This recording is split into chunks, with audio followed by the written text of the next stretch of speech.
I'm Dr. Nicole Rogers here at Hair Restoration of the South in New Orleans, Louisiana. And today I'm going to talk to you about my favorite new FUE device, which is called the Mamba. And you can see how advanced this device is. It actually operates under a computer screen.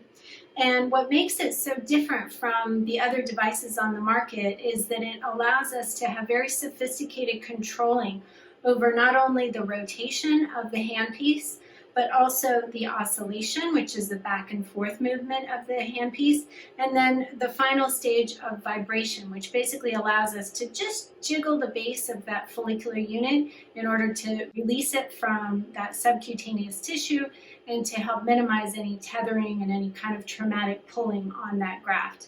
This is a wonderful device, and it has arguably become the favorite among most hair surgeons around the world, myself included. For most patients, we still do recommend allowing us to shave that donor area just in order to get the best high quality grafts in the shortest amount of time during that harvesting process.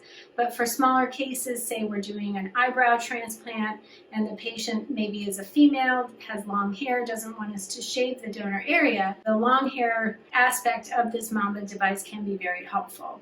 We're very excited to have it in our practice, and our patients are definitely reaping the benefits, and we encourage you to come visit if you have any other questions. Thanks.